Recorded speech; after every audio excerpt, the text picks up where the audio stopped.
Beberapa hari ini, nama Oppenheimer lagi trending dan banyak dibicarakan. Itu karena Hollywood lagi rilis film tentang orang ini. Dirilis dalam dua versi biografi dan versi diperankan oleh aktor. Lalu, siapa Oppenheimer? Singkatnya, Oppenheimer ini dijuluki sebagai bapak nuklir, seorang ilmuwan yang berhasil menemukan bom nuklir yang menyesal dengan penemuannya sendiri. Karena dengan penemuannya ini, Hiroshima dan Nagasaki hancur lebur, lenyap, dan menelan ratusan ribu korban jiwa. Tapi, yang mau kubahas di sini tuh bukan tentang siapa Oppenheimernya, tapi tentang istrinya. Karena kan aku perempuan dan pengen aja kepoin tentang kehidupan perempuan lain. Bukan karena mau bongkar aib atau gibah, tapi karena selalu ada hal menarik tentang sosok di belakang tokoh penting. Dan tentu saja orang yang paling mengerti luar dalamnya tokoh tersebut kan biasanya istrinya. Dan apakah istri Oppenheimer ini adalah orang yang berpengaruh terhadap segala keputusan yang diambil oleh Oppenheimer? Mari kita bahas sama-sama. Siapa istri Oppenheimer? Adalah seorang bernama Catherine Kitty Fisring-Pfennig, lahir di Recklinghausen, Westphalia, Prusia, Jerman pada tanggal 8 Agustus 1910. Catherine atau dikenal juga dengan nama Kitty ini adalah anak tunggal. Nama ayahnya Franz Pfennig dan ibunya Kate Fisring. Menurut Wikipedia, dia ini pernah ngaku-ngaku kalau bapaknya ini seorang pangeran dan ibunya masih saudara sama Ratu Victoria, Ratu Jerman. Padahal ternyata bukan dong, tapi ibunya ini masih sepupuan sama Wilhelm Keitel, jenderal perang selama Perang Dunia II. Ya bukannya circle raja-raja ya, tapi circle jenderal-jenderal, ya termasuk orang terpandang lah ya. Ayahnya Kitty adalah seorang ahli metalurgi. Ahli metalurgi itu adalah orang yang kerjanya meneliti unsur logam supaya bisa digunakan untuk kemajuan teknologi dan pengembangan produk baru. Dia juga ini adalah penemu dan pemilik hak paten dari tanur sembur. Tanur sembur itu adalah proses pengolahan biji besi. Karena inilah bapaknya mendapat pekerjaan di perusahaan baja di kota Pittsburgh, Amerika Serikat. Lalu keluarga ini pindah ke Amerika Serikat tahun 1913, menetap di kota Aspinwall, Pennsylvania, dan pada saat itu Kitty berusia 3 tahun. Karena dari umur 3 tahun sudah tinggal di Amerika Serikat, selain bisa bahasa Jerman, Kitty ini juga fasih berbahasa Inggris tanpa ada aksen-aksen Jermannya. Kitty lulus dari SMA Aspinwall tahun 1928. Kalian beluman lahir ya di tahun itu. Jangankan kalian, nenek kalian aja kurasa belum lahir di tahun itu. Nah, setelah lulus, Kitty ini melanjutkan pendidikan ke Universitas Pittsburgh. Tapi sayangnya dia di DO dari universitas ini karena ternyata dia pengen belajar di Jerman. Dan dia ini terus berusaha meyakinkan orang tuanya untuk diizinkan meneruskan pendidikan ke Eropa. Lalu pada tahun 1930 dia diizinkan balik lagi nih ke Eropa dengan menggunakan kapal laut. Tapi bukannya daftar di universitas yang ada di Jerman, dia ini malah memilih untuk pergi ke Perancis. Dan saat tiba di Paris, dia memutuskan kuliah di Universitas Sorbonne dan Universitas Grenoble. Tapi lagi-lagi gak diselesaikan sama dia karena ternyata dia ini bertemu dengan seorang laki-laki bernama Frank Ramser. Dan Frank Ramser ini adalah orang Amerika yang belajar di Paris. Dia di Paris ini belajar musik bersama dengan seorang guru yang bernama Nadia Boulanger, seorang ahli bidang musik yang terkenal pada saat itu. Nah, mereka berdua ini lalu pacaran dan 2 tahun kemudian memutuskan untuk pulang ke Amerika dan menikah di Pittsburgh di tahun 1932. Setelah menikah, Kitty ini mungkin merasa bosan. Akhirnya, tahun 1933, Kitty memutuskan untuk daftar ulang lagi di Universitas Pittsburgh di kampus yang dia dulu pernah kuliah. Tapi dia memilih tinggal dengan orang tuanya di Aspinwall, rumah masa balitanya. Nggak dekat kampus Harvard lagi bersama dengan suaminya. Dan belum juga selesai kuliah, Kitty ini sudah diajak suaminya lagi nih ke Eropa untuk mengejar karir musik. Tapi di Eropa nggak bertahan lama juga. Dan akhirnya mereka kembali lagi ke Amerika. Ya gitulah ya, kesana kemari aja kerjaannya mereka berdua ini.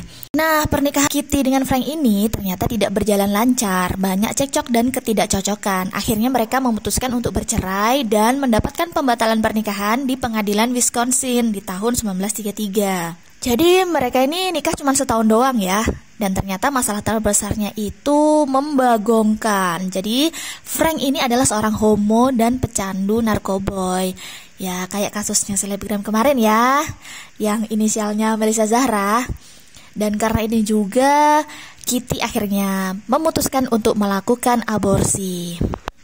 Entah kenapa Kitty ini melakukan aborsi, bisa jadi dia nggak mau punya anak dari laki-laki homo dan pecandu, atau bisa aja dia nggak mau komitmen punya anak, atau karena masih pengen menuntaskan pendidikan dan menikmati masa muda. Alasan pastinya apa? Hanya Kitty yang tahu. Tapi apapun alasannya, aborsi bisa dibenarkan gak sih? Dia sendiri yang pacaran, dia sendiri yang memutuskan menikah, dia sendiri yang hamil. Kan keputusan ada di dia semua. Tapi kenapa dia melakukan aborsi? Di tahun yang sama, di tahun 1933, setelah bercerai dengan Frank, Kitty ini mendaftar kuliah lagi, tapi kali ini di Universitas Wisconsin. Ya, berharap bisa lulus kuliah dan mendapat gelar ya. Kemudian, pada pesta malam tahun baru tahun 1934, Kitty ini bertemu dengan laki-laki bernama Joseph Dole Jr.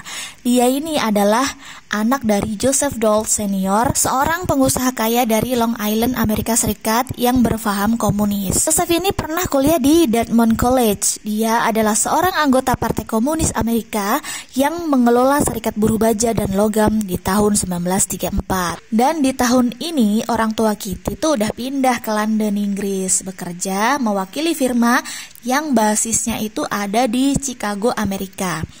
Karena pertemuan ini, akhirnya Kitty dan Joseph menikah. Kitty menikah dengan seorang anggota partai.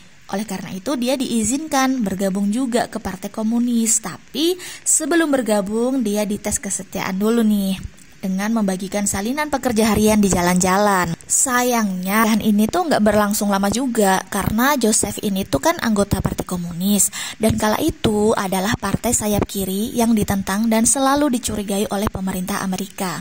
Jadi mereka ini hidup dalam kekurangan, bahkan juga mengandalkan uang sumbangan. Dan Joseph ini pun juga memutuskan untuk bergabung dengan Brigade Internasional yang ikut perang saudara di Spanyol.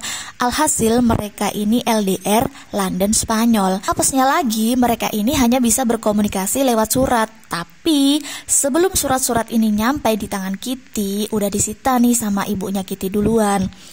Dan karena kerinduan yang kuat, akhirnya Kitty nekat untuk pergi ke Paris dan bersyukur bisa ketemu Joseph Dole, suaminya. Lalu setelah itu dia balik lagi nih ke London untuk beberapa waktu. Karena nggak mau LDR, akhirnya Kitty memutuskan lagi untuk benar-benar ikut menetap ke Spanyol bersama suaminya.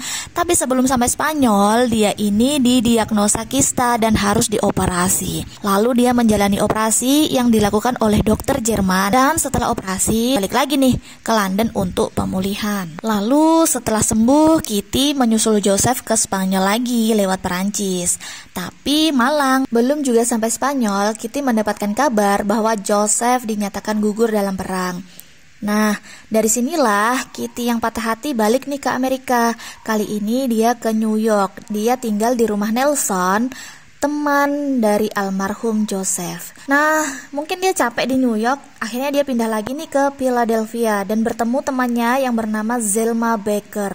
Zelma Baker ini kerjanya di Institut Penelitian Kanker di Universitas Pennsylvania. Nah, dari sinilah Kitty kembali lagi nih memutuskan untuk berkuliah dan memilih berkuliah di Universitas Pennsylvania. Di sinilah dia bertemu dengan suami ketiganya bernama Richard Stewart Harrison, seorang dokter medis dengan gelar dari Universitas Oxford yang sedang menyelesaikan magangnya di Amerika Serikat. Lalu tidak lama kemudian mereka menikah di tahun 1938. Ya, karena menikah dengan seorang dokter yang notabene senang belajar, akhirnya Kitty berhasil lulus dari Universitas Pennsylvania dan melanjutkan S2-nya di Universitas California LA dengan beasiswa. Meskipun masa mudanya Kitty ini ruwet banget, tapi dia tetap kekeh gitu, tetap berusaha melanjutkan studinya. Ya, karena didukung privilege juga sih menurutku, karena kan orang tuanya banyak duit, kuliah di DO nggak masalah ya kan, toh uang bapaknya masih banyak, nggak kayak kalian ya, kuliah digadiin sawah, digadiin motor sama ortu, kesempatan cuman sekali itu doang. Kalau nggak langsung lulus kan pasti ada beban mental dan beban uang yang hilang gitu, nguap aja gitu. Dari sinilah Kitty akhirnya bekerja di laboratorium penelitian fisika yang juga digunakan untuk penelitian kanker. Lalu, kapan dia menikah dengan Oppenheimer? Kitty pertama kali bertemu dengan Oppenheimer di sebuah pesta kebun yang diadakan oleh pasangan suami istri yang bernama Lauritsen dan Sigrid di tahun 1939. Dia bertemu Robert Oppenheimer yang kala itu adalah seorang fisikawan yang mengajar di Caltech.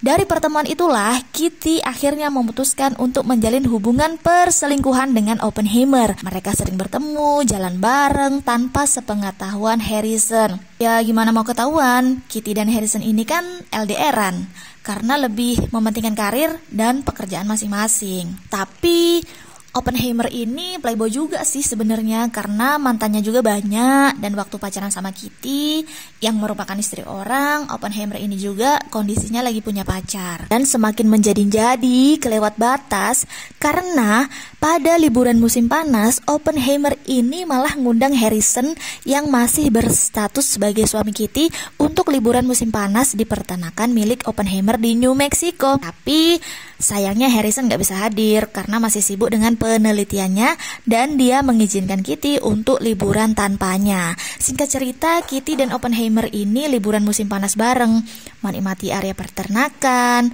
dan di sana juga ada saudara Oppenheimer bernama Frank dan istrinya Jackie. Mereka berdua ini kagum karena ternyata Kitty pandai berkuda. Singkat cerita, Kitty, Oppenheimer, dan satu sahabatnya bernama Katie Page bermalam di Los Pinos, daerah lain di New Mexico. Tapi ternyata pas pagi hari, Page menemukan gaun malam dalam tanda kutip punya Kitty di bawah bantal Oppenheimer. Ya pasti heboh dong, dan temannya ini pasti curiga dan bertanya-tanya, ada gaun malam bersirak gitu aja di bawah bantal laki-laki. Lalu akhirnya Kitty ini memberitahu temannya yang bernama Anne Wilson kalau dia akan membuat Oppenheimer menikahinya dengan cara kuno dalam tanda kutip, yaitu dengan kehamilan. Anne Wilson ini adalah sekretaris Oppenheimer. Lalu pada September 1940 tiba-tiba Harrison ini dapat telepon nih dari Oppenheimer kalau ada kabar gembira. Oppenheimer mengatakan kalau Kitty hamil, tapi bukan hamil anaknya Harrison, melainkan hamil anaknya. Ya kabar gembira buat Oppenheimer, tapi kan kabar buruk bagi Harrison, ya kan? Istrinya dihamili oleh orang lain. Ya pastinya kesel si Harrison ini. Karena gak mau kesel berlarut-larut, akhirnya Harrison memutuskan untuk segera menceraikan Kitty. Lalu pada November 1940, Harrison dan Kitty resmi bercerai. Lalu secepatnya menikah dengan Oppenheimer di esok harinya di Virginia, Nevada. Mereka ini kayak dimabuk cinta gitu ya. Baru aja kelar cerai udah langsung aja nikah, menjadikan Oppenheimer ini sebagai suami keempatnya Kitty. Di bulan Mei 1941, Kitty ini melahirkan putra pertamanya bernama Peter. Ya kalau dihitung-hitung nikahnya November, lahiran di Mei tahun selanjutnya. Ya kayak prematur gitu sih. Tapi sepertinya ya kehamil duluan, sudah 3 bulan. Nah, bisa jadi gitu ya.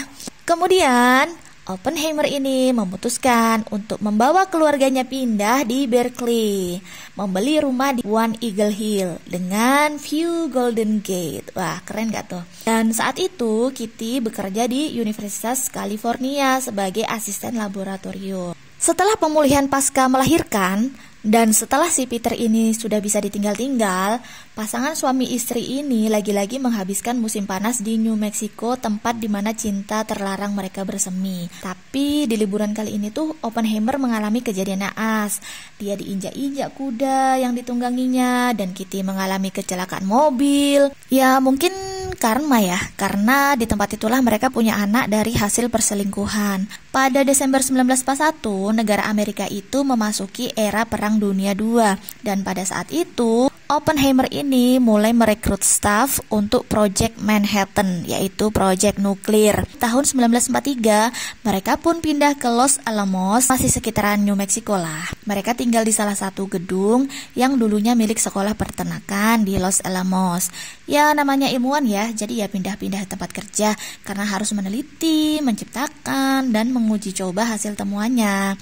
Dan untuk menguji coba hasil temuan kan gak bisa dilakukan di sembarang lokasi, pastinya di lokasi lokasi yang terisolasi, jauh dari pemukiman, karena amat sangat beresiko kalau terjadi kecelakaan. Apalagi ini kan yang diciptakan adalah sebuah nuklir, senjata pemusnah massal. Dan Kitty ini tetap aktif juga di bidang biologi, menjadi direktur health group di Los Alamos. Dia ini melakukan berbagai tes darah untuk menilai bahaya radiasi. Tahun 1944, Kitty hamil anak kedua, putrinya lahir di akhir tahun 1944. Diberi nama Catherine dan dipanggil Tony. Jadi, wilayah Los Alamos ini memang wilayah yang memang didesain untuk terisolasi dari dunia luar. Selain itu, tekanan dunia kerja juga membuat Kitty ini tertekan.